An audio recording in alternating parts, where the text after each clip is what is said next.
good morning everyone. Isang magandang umaga po sa inyong lahat guys. Ayan. Ngayong araw na ito guys ay isi-share ko sa inyo ang paggawa ko ng kamyas jam. Yes guys, palaman sa tinapay.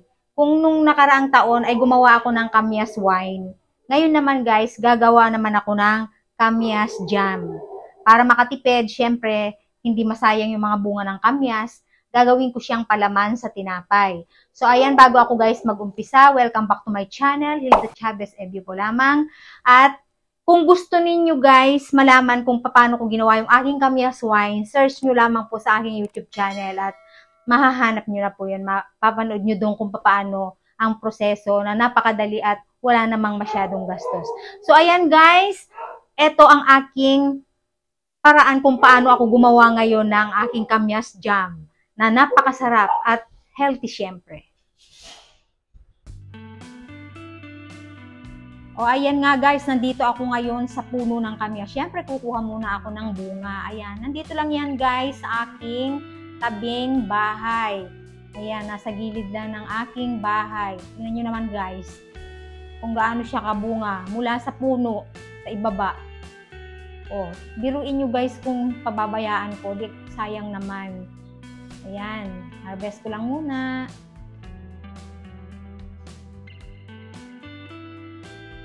Siyempre, mahal na mahal ko tong puno ko kasi nga, hindi na kami bumibili ng pangsigang, panglagay sa mga isda, sa karne, sausawan, at lahat na lang ng aasiman kong ulam ay ito ang gamit ko guys. Dahil umiiwas nga ako sa mga instant. Kaya mas mainam na ganito ang inyong kasanayan. Napaka-healthy.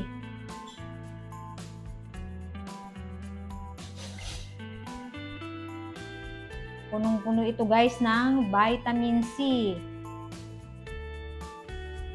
So ayan, pinili ko lang yung magkasin lalaki para pantay-pantay kasi ibababad ko ito sa tubig.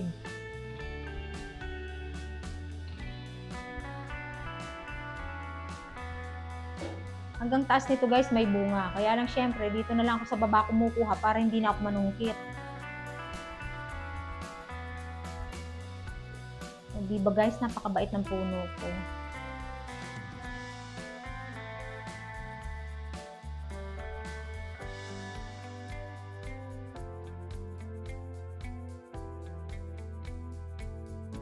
O ayan nga, nakakuha na ako ng halos kalahating plangganang maliit.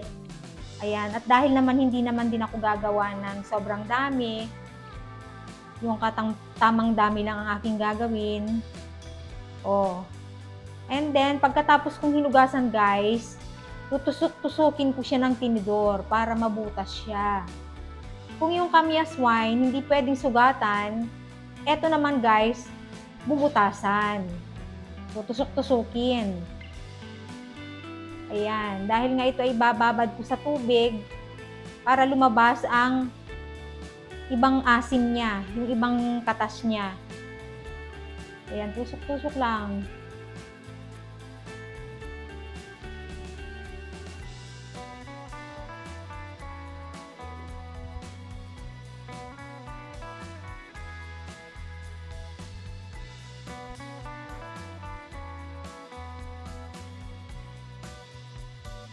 Ayan, tapos ko nang natusok-tusok ang aking mga kamyas.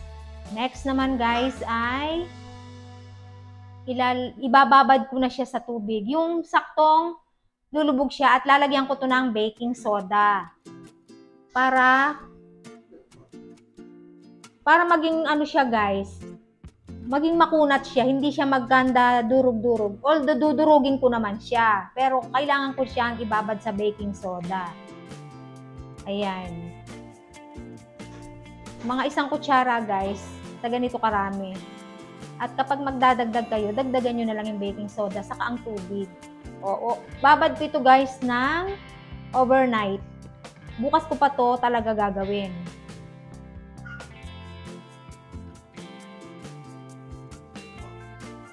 So ayan, after overnight guys, eto na siya, nagba-brownish na, medyo nag-iba na ng color. Nag-change color talaga siya kasi nababad nga. Ayan. Tanggalan ko lang ng tubig at pipigain ko siya isa-isa or pwede rin sabay-sabay sa malinis na tela. Hindi naman siya ganun guys kakunat, malambot pa rin siya kung tutuusin. Kaya lang talagang kailangan lang siyang ibabad sa baking soda. At kung wala kayong baking soda, pwede yung apog. Yung mga ginanganga ng matatanda, pwede yun guys. O, ito meron ako ditong malinis na tela at dito ko siya pipigain para matanggal talaga yung kanyang katas at asin. Although may maiiwan pa namang asim ito kasi pag nagawa na to, asim pa naman talaga, naglalaban yung tamis at asim. Talagang masarap guys.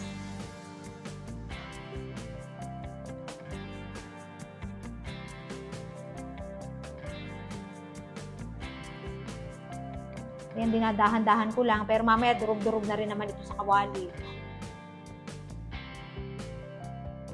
Pwede rin ninyong pigain ng todo. Ayan, ganyan lang oh.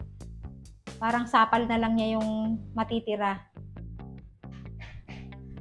Ayan, tapos ko nang napiga guys at eto na. Umpisahan ko na ang pagluluto sa kanya. Painitin ko lang tong kawali guys. Ayan, lagyan ko lang siya ng brown sugar. Half kilo ito guys. Dahil yung aking kamyas ay nasa half kilo din naman, kaya 1:1 na para pantay. Nasa sa inyo rin guys, kung gusto nyong bawasan ng tamis or gusto nyong mas matamis. Kasi ako talaga, gusto ko yung katamtamang tamis lang. Kasi kahit konting-konti lang tamis yung sa akin, ang panglasa ko dun guys, napakatamis. Kasi nga sanay ako sa matabang. Ayan, unahin ko lamang ito guys dito.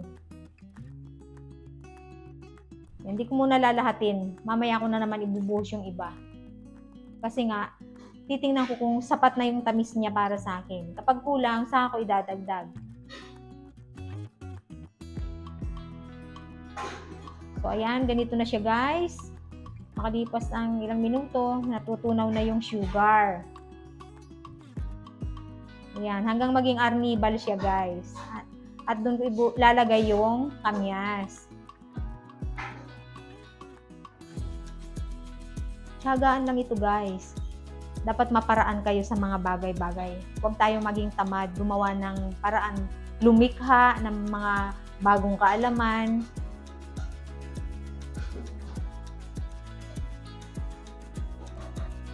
Ito namang mga ginagawa kong ito, namamana ko rin to sa aking magulang noon. Talagang ganito na ang mga ginagawa namin noon. Kaya nabitbit ko hanggang sa pagtanda ko din. Nai-apply ko pa ngayon sa aking vlog. So ayan, tunaw na itong aking sugar. Tandaan guys ha, nasa sa inyo kung gaano karami ang sugar nyo. Kasi pwede naman itong over matamis. Pwede naman.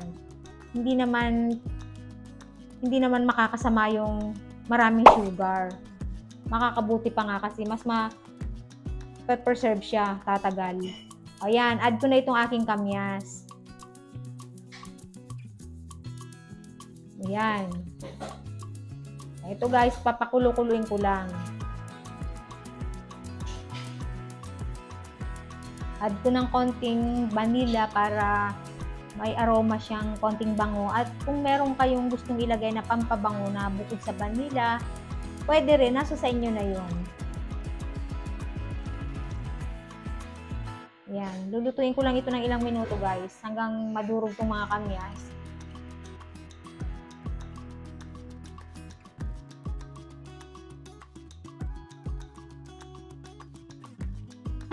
Huwag nyo lang tigilan ng kahalo para pantay yung pagkakaluto niya. Kasi ito naman kamyas mabilis maluto.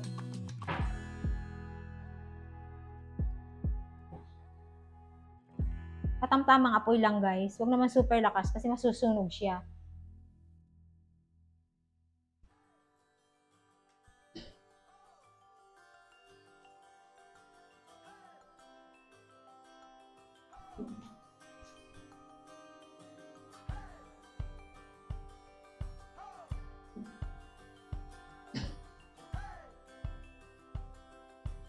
Pwede nyong gawin to guys kapag may occasion sa inyo. Ayan, tsaka kung medyo ayaw nyo na ng mga palaman na puro instant na lang, ganito na lang ang gawin nyo.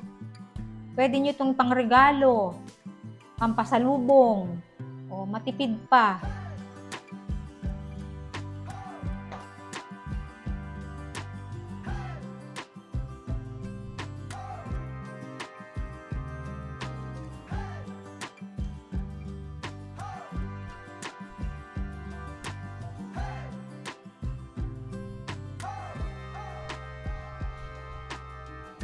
Huwag nyo lang tigilan ng kakahalo guys ha.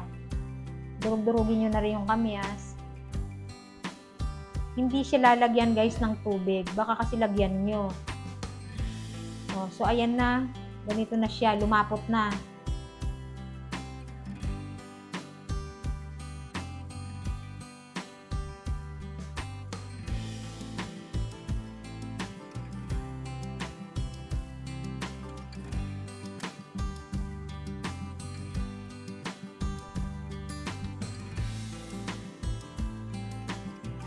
O, sige, tulo pa. O, hanggang ganito na siya, guys. O, ngayon, ang ginawa ko, guys, para mas maganda yung kanyang lapot, nagtunaw ako ng konting cornstarch. Konti lang. Depende sa dami ng kamyas nyo. Tansyahin nyo. Para mas maganda lalo. Mas ano siya, mas magiging jam na jam talaga siya. Huwag nyo lang lalagyan ng tubig. Siyempre, haluin nyo lang yung cornstarch sa konting-konting tubig. Ayan. At kung kulang ang sugar nyo, dagdagan nyo. Kasi ako medyo dinagdagan ko pa ito. So, ayan guys. Ganito na ang pinalabasan ng aking kamyas jam. Ayan.